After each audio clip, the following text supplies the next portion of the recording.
पूर्वी संत तेली बुद्धूजी एकतपूरला जळत्या घराच्या जागेपासून घर जाळून पेटून. नमस्कार मंडळी, आज आपण आलेलो आहे शिंगणापूरच्या यात्रेला, मोठ्या महादेवाच्या यात्रेला. तर आता आपण आहे शिंगणापूरच्या पायथ्याशी. तर आता तेलाभूताची कावड मानाची पोचलेली आहे तर त्याच्याविषयी आपण थोडक्यात माहिती घेऊया. तर आम्हाला ह्या कावडीविषयी थोडक्यात माहिती सांगा.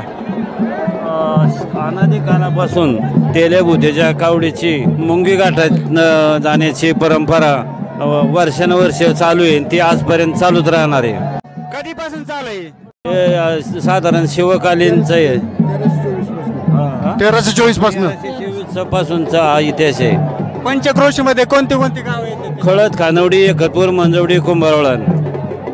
पाच गाव. या कावडीचं महात्म्य सांगा आम्हाला. पूर्वी संत तेली बुद्धूजी एकतपूरला जळत्या घराच्या जागेपासून घर जाळून पेटून निघायचा. परत म्हणजे माघारी आल्याच्या नंतर घर आहे तसं तयार राहायचं त्यांचं.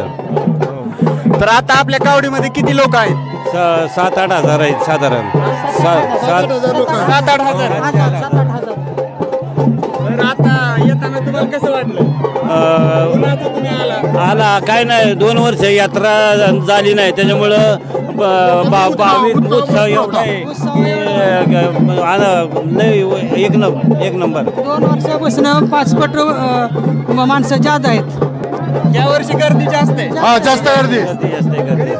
2 वर्ष कोरोना काळ असल्यामुळे, यात्रा बंद असल्यामुळं स्वयंस्फूर्तीने भक्तांमध्ये अत्यंत उत्साही वातावरण असल्यामुळे यात्रा दरवर्षीपेक्षा अत्यंत जास्त प्रमाणात भरत आहे.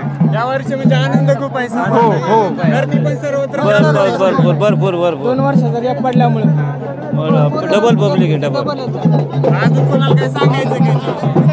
हा उत्साह एकदम चांगल्या पद्धतीने पार पडावा अशी शंभू महादेवाची प्रार्थना. कावडवर कशी नेता तुम्ही? मानवी साखळीच्या आहे ना हाताने, बिगर दोराची. दोर नाही, मानवी साखळी हाताला हात लावणार. हात जोडून वरतीपर्यंत नेतात. हाताला हात जोडून वरतीपर्यंत साखळी करून हाताची वरती त्या महादेवाच्या